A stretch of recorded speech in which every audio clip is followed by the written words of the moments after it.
ہر چیز قدر ادو باندھی لوگو ہر چیز قدر ادو باندھی تے جدو نکل ہتھاں وچوں جاندی تیری عمر بھی نکلی جاندی نیکی گواہ یہ وقت ہے کہ اللہ اللہ کرنے والوں کی کیا بات ہے اللہ اللہ کرنے والوں پہ راضی رب کی ذات ہے اور جسے اللہ اور اللہ کے رسول سے پیار ہے جان لیجئے مان لیجئے دونوں جان میں اس کا بیڑا پار ہے پڑھئے الصلاۃ والسلام علیک یا رسول اللہ وعلی آلک واصحابک یا سیدی یا حبیب اللہ اللہ رب العزت کی حمد و ثنا اور بارگاہ رسالت مآب تاجدار انبیاء تاجدار ختم نبوت میرے اور آپ کے آقا و مولا حضرت محمد مصطفیٰ احمد مصطفیٰ کی ذات پاک پر کروڑ درود سلام کے بعد انتہائی واجب احترام حضرت علامہ مولانا محمد شبیر صاحب دامت برکاتہ القدسیہ انتہائی شفیع محسن و مربی حضرت علامہ قاری محمد شفیع رضا کی برکاتہ القدسیہ اور بلبل چمنستان رسالت انتہائی سریلے میٹھے سرکار کے بدعخان نبیل احمد قادری عثمان احمد قادری اور انتہائی پیارے علی رضا نوری صاحب برکاتہ القدسیہ اور جبی عاشقان مصطفیٰ صلی اللہ علیہ وآلہ وسلم السلام علیکم ورحمۃ اللہ وبرکاتہ۔ اللہ رب العزت کا سب سے بڑا احسان و کرم و فضل یہ ہے کہ اللہ نے مجھے اور آپ کو اپنے حبیب نبی پاک اپنے کریم اپنے رحیم ہمارے آقا و مولا حضرت محمد مصطفیٰ کی امت میں پیدا فرمایا۔ سرکار کی امت میں پیدا ہونے کی نہ تو ہم نے کوئی خواہش کی تھی نہ ہمیں پتا تھا نہ معلوم تھا۔ یہ سارا کرم و فضل خصوصاً بالخصوص رب کریم کی رحمتوں عنایتوں اور فضل کا اور کرم کا معاملہ ہے۔ اللہ کی بارگاہ میں یہ دعا ہے کہ جتنے بھی بزرگ بڑے چھوٹے اور علماء اور ثناءخوان تشریف فرما ہے اللہ ہم سب کی حاضری اپنی بارگاہ میں قبول و منظور فرمائے اور دنیا و آخرت میں کامیابی اور نجات کا سبب بن جائے۔ وہ لوگ یقیناً بڑے خوش نصیب ہیں، اللہ کو ان پہ فضل ہے کرم ہے۔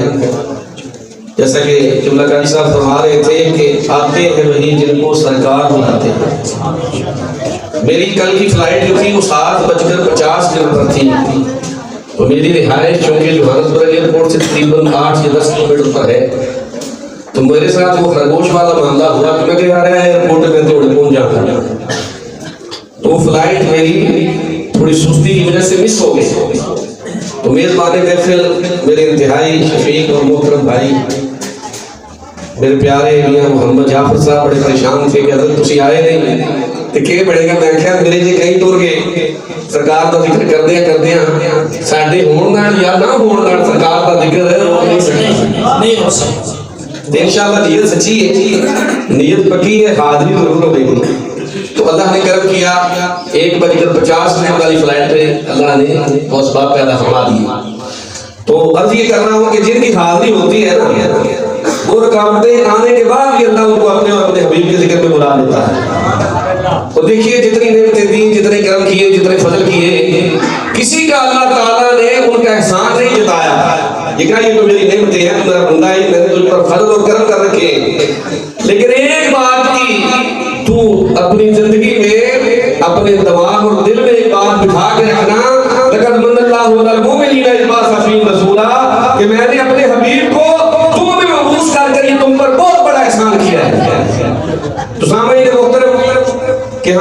تعالیٰ نے نبی پاک صلی اللہ علیہ وسلم کا نہ صرف غلام اور امتی بنایا بلکہ صحیح العقیدہ غلاموں میں اور عاشقوں کی جماعت میں شامل کیا. فقہا فرماتے ہیں کہ اگر ساری زندگی ایک غلام اور امتی سجدے میں سر رکھ کر امت مصطفیٰ ہونے پر رب کا شکر ادا کرے تو ساری زندگی سجدے میں گزار دے حق بندگی اور سرکار کی امت کا جو احسان اللہ نے ہم پر کیا اس کا حق ادا نہیں کر سکتا. ایک حدیث پاک کا مفہوم سنیے اور اپنے نبی پاک صلی اللہ علیہ وسلم کے غلام ہونے پر اللہ کا شکر ادا کیجیے. فقہا فرماتے ہیں کہ کریم آقا صلی اللہ علیہ وسلم پڑھ لیں سینے کھول کے صلی اللہ علیہ وآلہ وسلم بلند آواز سے پڑھے نا. یہ در و دیوار گواہی دیں کہ جب درود پڑھنے کی باری آتی تھی تو کریم آقا آپ کے غلام بالکل سینے کھول کے جتنی ہمت اور طاقت ہوتی تھی وہ لگا کر آپ کی ذات پر درود پڑھتے تھے. کہہ رہے صلی اللہ علیہ وآلہ وسلم. میرے کریم آقا اپنے اصحاب کے ساتھ تشریف فرما ہے اور فرماتے ہیں کہ مجھے اپنے یاروں کی اپنے دوستوں کی یاد آتی ہے میں ان سے ملنا چاہتا ہوں.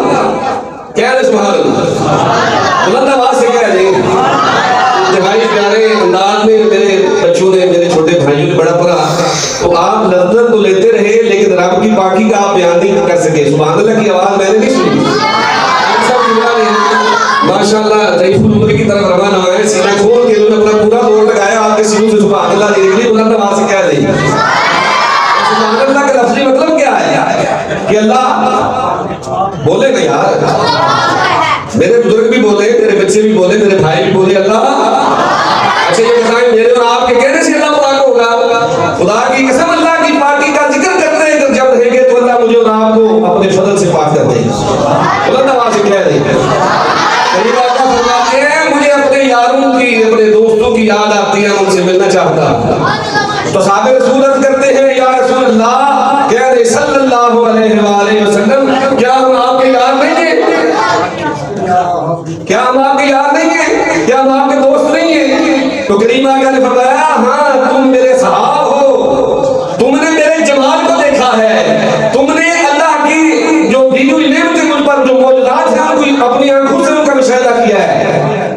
تم نے مجھ پر وہی کو تم کر دیکھا ہے. تم نے تھوڑے سے لوگوں کے مقابلے میں کفار کے لاکھوں کے مجمع کے مقابلے میں ہزاروں کے مجمع کے مقابلے میں اللہ کی مدد کرتی ہوئی دیکھی ہے.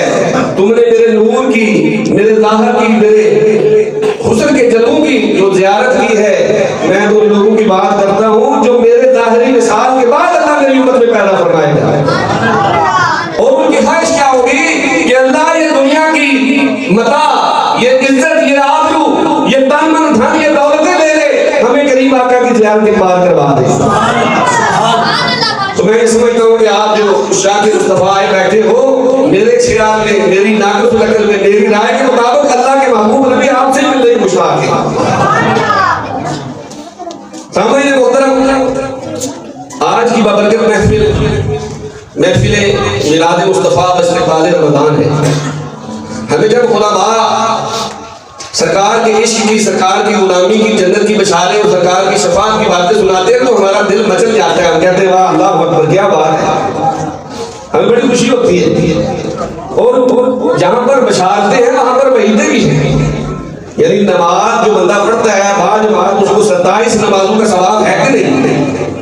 کہہ دینا سبحان اللہ.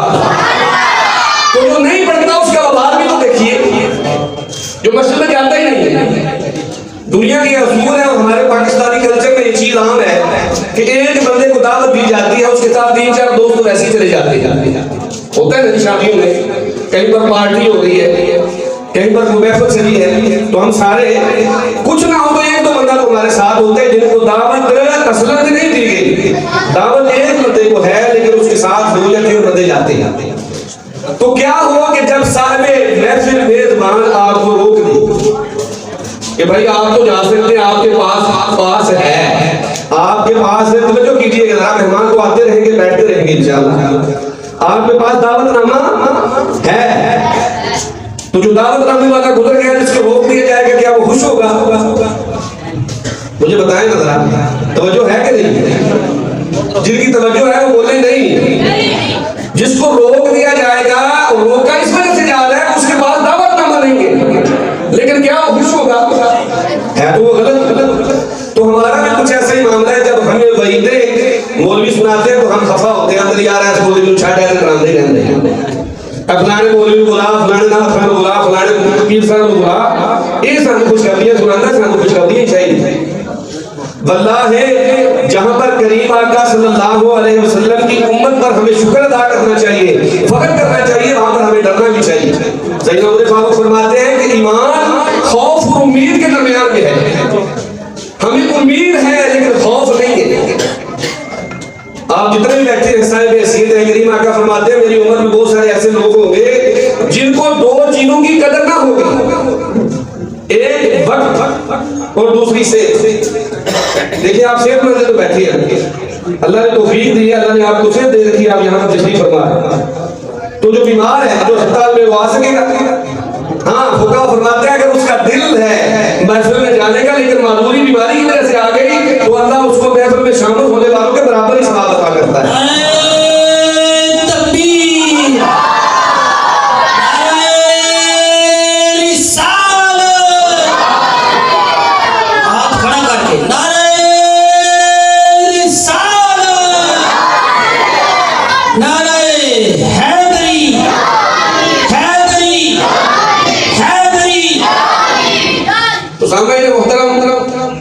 خوف کیا ہے اور امید کیا ہے خوف یہ نہیں ہم رب سے ڈرتے نہیں خشیت ہے کوئی ایسے معاملات ہوتے ہیں انسان کی کچھ ایسی چیزیں ہوتی ہیں جو اس کے باپ کے سامنے آ جائیں وہ ساری زندگی شرم سے ساتھ نہیں اٹھا سکتا تو باپ سے ڈرتا تو نہیں ہے وہ خشیت ہے اور رب کے ساتھ بھی خشیت کا معاملہ ہے کہ ایک غزوہ میں جب غزوہ میں مسلمانوں کو اللہ نے فتح عطا کی تو نبی پاک صلی اللہ علیہ وسلم سیدنا عمر فاروق کے ساتھ تشریف فرما تھے اور مشاہدہ فرما رہے تھے تو ایک عورت کا بچہ گم ہو گیا تو وہ چونکہ یہاں پہ پکے سڑک یا روڈیں تو نہیں تھی نا کوئی ایٹمی جنگ تو نہیں تھی گولیوں یا بندوقوں کی جنگ تو نہیں تھی کہ تھوڑی سیروں یا تھوڑی تو نہیں تھی وہاں پر تو مٹی کے میدان تھے گھوڑے دوڑ رہے ہیں تلواریں چل رہی ہیں نیزے بازی اور جو ہے تیر اندازی کے ساتھ دشمنوں کو اللہ کی خاطر مارا جا رہا ہے تو وہاں پر دھوڑ میں خون میں بندہ پہچانا نہیں جاتا تھا تو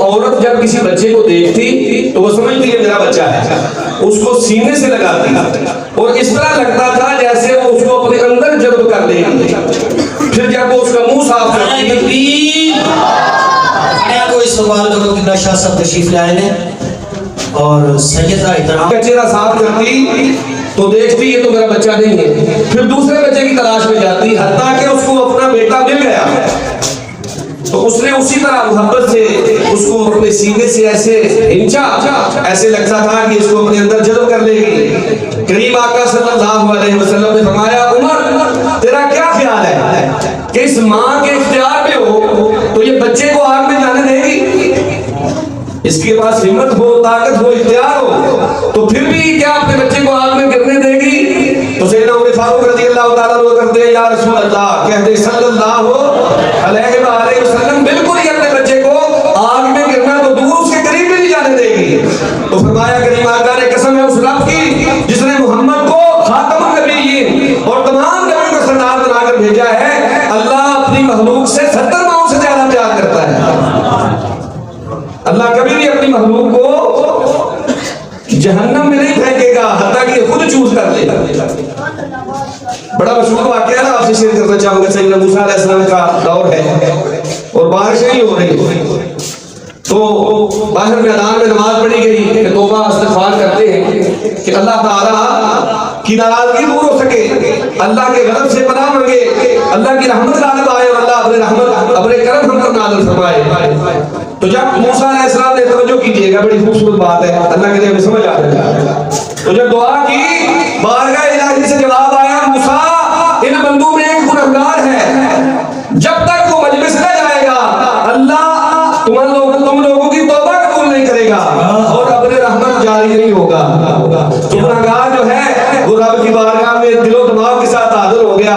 اس کو سمجھ آ گئی بات میری ہو رہی ہے اس کو سمجھ آ گئی کہ بات تو میری ہو رہی ہے عرض کرنے لگا مولا تو جانتا ہے میں جانتا ہوں میں تیرا خطا کار ہوں میں تیرا گنہگار ہوں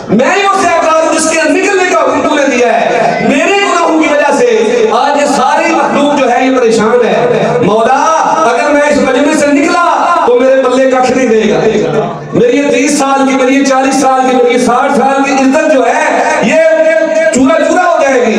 مولا تو رب ہے، تو کریم ہے، تو رحیم ہے، تو نے اتنے سالوں میرے عیبوں پر پردہ ڈال رکھا ہے، جب میں گناہ کرتا تھا تب بھی پردے رکھتا تھا، میں رب تجھ کو تیری ربوبیت کی قسم دے کے توبہ کرتا ہوں، مولا میری توبہ قبول کر لے، آج کے بعد گناہوں کے نزدیک بھی نہیں جاؤں گا۔ فقہا فرماتے ہیں جب وہ توبہ کر رہا تھا اس کی آنکھوں سے آنسو جب اس کے چہرے پر گرے تو رب نے اس کے گناہوں کو معاف کر دیا اور قبر رحمت جو ہے بارش جو ہے وہ شروع ہو گئی۔ لوگوں نے عرض کی موسیٰ آپ نے تو کہا تھا گناہگار مجمع سے نکل کے جائے تو پھر توبہ اللہ قبول کرے گا، پھر ہماری دعائیں رب کی بارگاہ میں قبول ہوگی، بندہ تو نکلا نہیں، بارش شروع ہو گئی ہے۔ موسیٰ علیہ السلام عرض کرنے لگے مولا ماجرا کیا ہے؟ اللہ کی طرف سے وہی آ گئی کہ موسیٰ اس بندے نے مجھ سے صلح کر لی ہے، اس بندے نے مجھ سے صلح کر لی ہے، میں اس سے راضی ہو گیا ہوں۔ موسیٰ عرض کرتے ہیں مولا اس کا نام تو بتا دے۔ رب کریم نے فرمایا جب گناہگار تھا تب اس کی آنکھوں پر پردہ ڈال رکھا تھا، اب تو میں اس سے راضی ہو گیا ہوں، اب تو میری اس کے ساتھ صلح ہو گئی ہے۔ تو سامعین محترم سبق یہ ہے کہ کیا ہم نے بھی رب سے صلح کر رکھی ہے؟ ہمیں 5 مرتبہ دعوت نامہ آتا ہے دل میں، اے میرے بندے آ جاؤ، اے میرے بندو آ جاؤ کامیابی کی طرف، اے میرے بندے آ جاؤ فلاح کی طرف، آؤ تم سجدہ کر کے دعائیں مانگو میں تمہارے گناہوں کو معاف کر دوں گا۔ تو کیا میری اور آپ کی صلح ہے رب کے ساتھ؟ یہ ہم نے دیکھنا ہے۔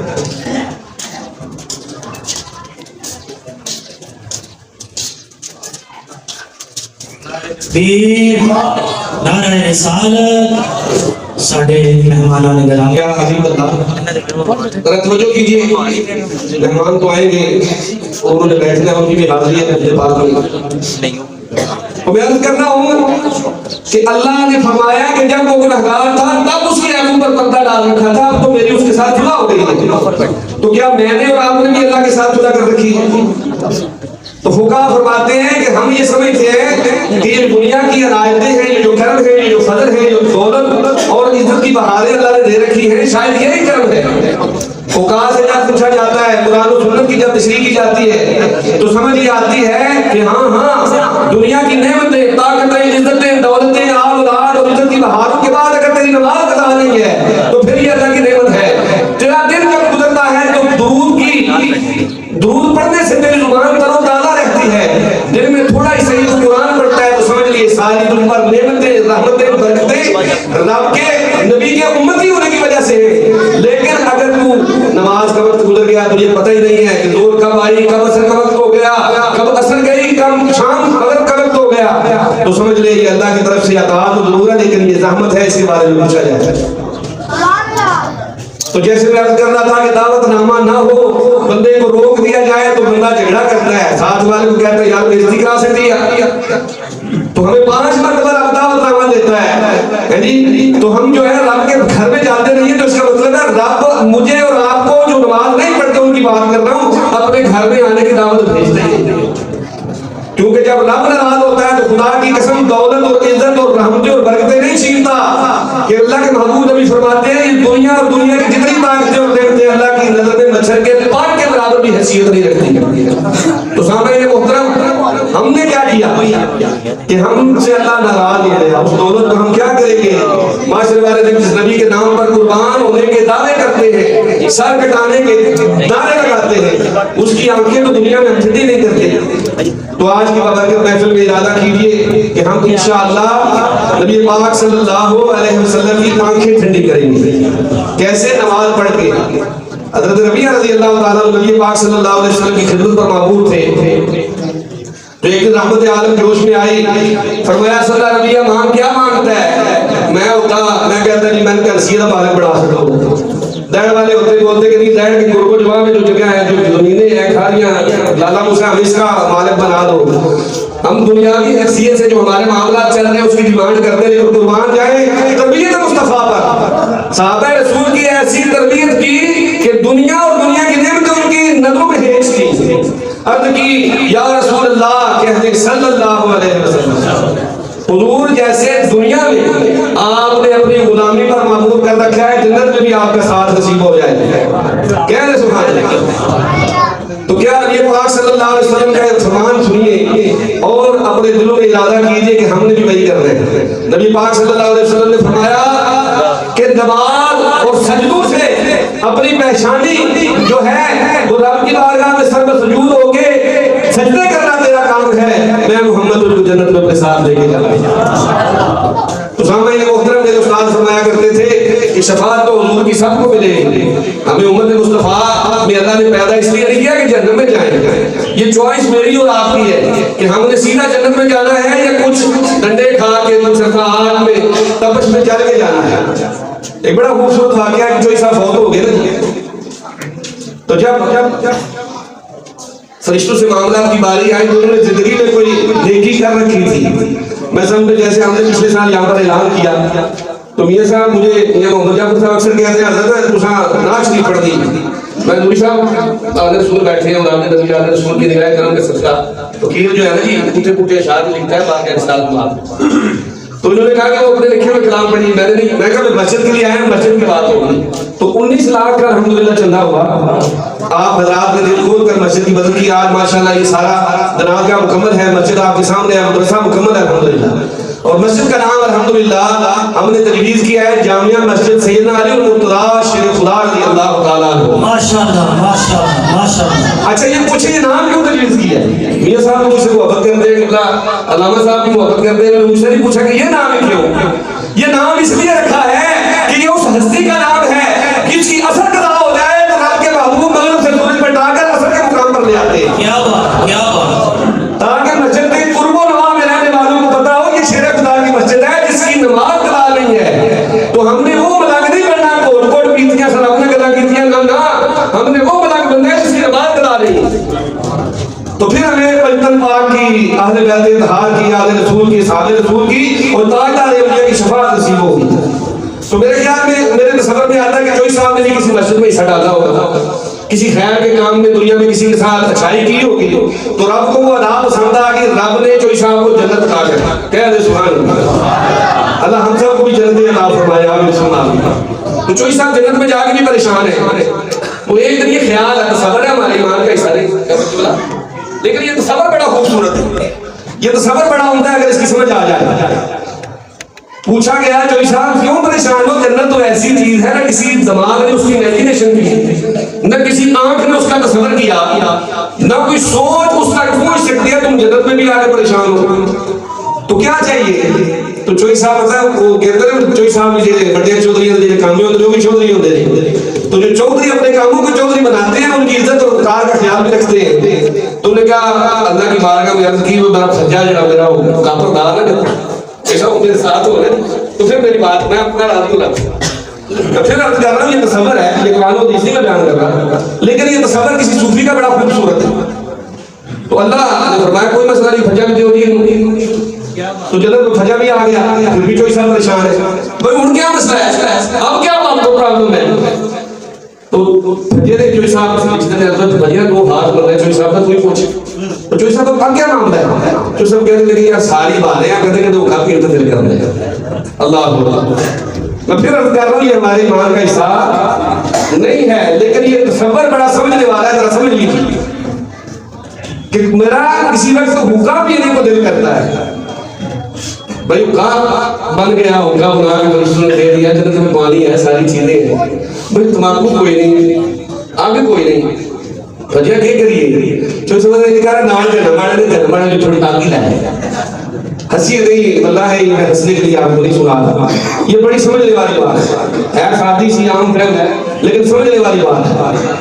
پھلا گیا تو میں جہنم سے بات کی کہ بھائی ساڈے چوئی صاحب اللہ نے بڑا کرم کیتا ہے. چوئی صاحب جو جب منو یہ اللہ نے جنت عطا کی تھی تو تھوڑی جی آگ چاہیے, تھوڑا جہا تماکو چاہیے. انہوں نے کہا تماکو کا تو پتا کوئی نہیں, آگ جیڑی اندر پوچھ لے کسی کو کہ فالتو آگ کے کسی کو آیا تو دے سکتا ہے.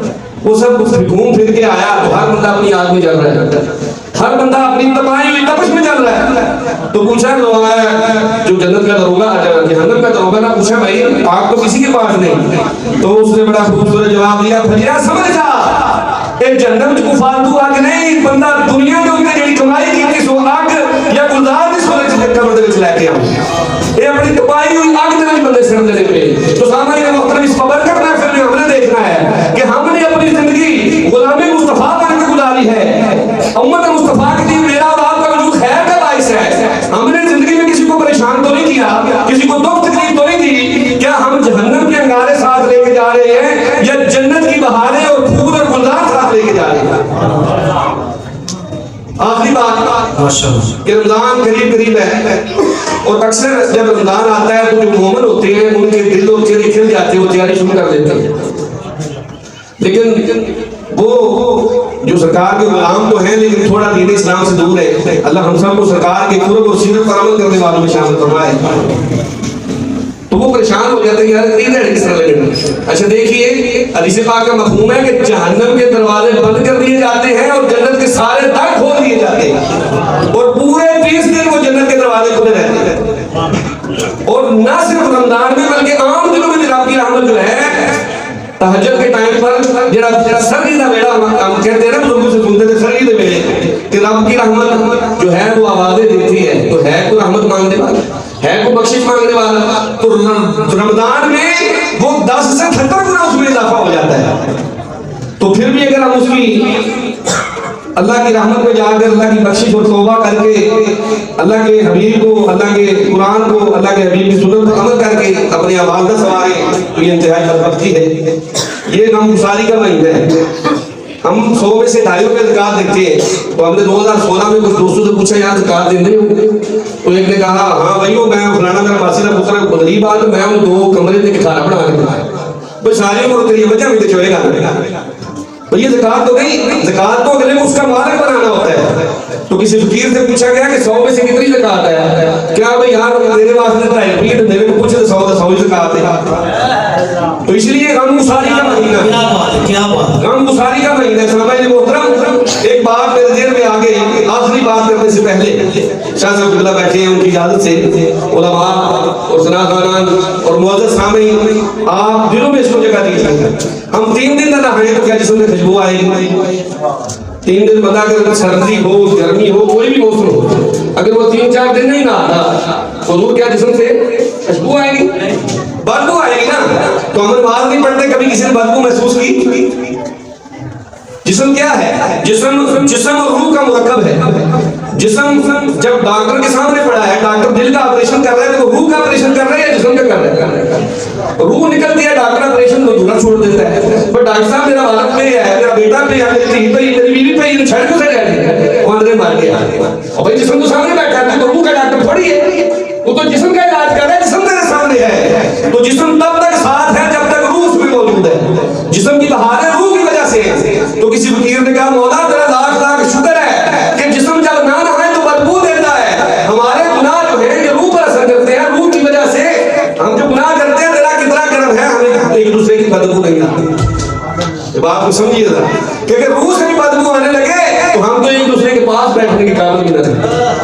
اللہ سمجھ کی توفیق عطا فرمائے. آخری حدیث پاک کا مفہوم کہ نبی پاک صلی اللہ علیہ وسلم نے فرمایا غمگساری کا مہینہ ہے کہ جو بندہ ایک اللہ کے نام پر دیتا ہے, ہم دنوں میں 10 گنا 70 گنا 700 گنا 7,000 گنا اللہ اس کا اجر دیتا ہے. لیکن رمضان میں رب فرماتا ہے یہ میرا مہینہ ہے, تو میرے لیے دیکھ تو دیکھ, پورے خزانے تیرے قدموں میں نشان کر دوں گا. ایک صحابی رسول بڑی تجارت کر کے آئے, مفہوم پاک رض کرتا ہوں, تو پتہ چلا یعنی مدینہ شریف میں تھوڑا مشکل کا وقت تھا, تنگی کا وقت تھا. تو تمام تاجر اکٹھے ہو کے جب انہوں نے مدینہ شریف سے باہر ڈیرا لگایا تو سارے تاجر جو ہیں, تاجر جو ہوتے ہیں پیسے والے, ان کو پیسے سے محبت ہوتی ہے. تو ہم کون ہیں؟ ہم عشق والے, ہمیں نبی پاک صلی اللہ علیہ وسلم سے محبت ہے اور آپ کی سیرت کو ہم نے اپنانا ہے. ایک تاجر کے آپ نے کہا کہ آپ سارا مال بیچتے, میں کے بدلے میں 1 دیتا ہوں. کسی نے کہا 1 کے بدلے میں 1.5 دیتا ہوں, کسی نے کہا 1 کے بدلے میں 2 دیتا ہوں. آپ نے کہا دیں. اتنے میں کوئی بندہ مدینہ شریف سے آیا, اس نے کہا بھائی مدینہ شریف میں مسلمان تنگی کے عالم میں ہیں, تو اس لیے کوئی ایسا سودا نہ کرنا کہ مال کسی ایسے بندے کے ہاتھ نہ بیچنا جو اس کو دگنی یا تگنی قیمت پر بیچے اور مسلمانوں کے لیے مشکل بن جائے. تو جب انہوں نے 1 کے بدلے 2 کی آفر کی, تو انہوں نے کہا یار گھر سنو میری, 1 کے بدلے کو 10 دن تک کر سکتا, 1 کے بدلے میں اگر کوئی 10 دے گا تو میں اس کو بیچوں. انہوں نے کہا یار آج تک یہ سودا کسی طرح ہی نہیں. تو انہوں نے کہا میں نے ایک بندہ نام گیا, میں نے ایک آفر ہوئی ہے کہ 1 کے بدلے میں 10 دنیا میں اور 70 گنا اس کا اضافہ معاشرے میں ہو جائے گا. میں نے رب سے سودا کر لیا ہے, میں نے نیت کر لی ہے سارا مال غرباء میں اور تکلیف زدہ مسلمانوں میں تقسیم کر دیا. سامعین محترم، نہ صرف ہم نے روزے رکھنے ہیں، نہ صرف تراویح پڑھنی ہے، بلکہ ہم نے کثرت سے تلاوت قرآن کر کے کثرت سے درود شریف پڑھ کے اور صدقات و خیرات اور زکات دے کے رب کو راضی کرنا ہے۔ بابا جی خاتون سے رجوی سے اس نے پوچھا کہ بابا جی آپ معذور ہو، کیڑی کریم لاندے ہو، رنگ بڑا سونے، رنگ بڑا مست ہے۔ تو بابا جی نے جواب دیا، اللہ اکبر، لگ رہے سمجھ آ جائے، فرمایا نانا بچہ، ایک کریم لانے کا نتیجہ نہیں ہے، تلاوت قرآن کثرت کرنے کا نتیجہ ہے۔ اللہ مجھے اور آپ کو صحیح معنوں میں نبی پاک صلی اللہ علیہ وسلم کی غلامی اور سیرت پر عمل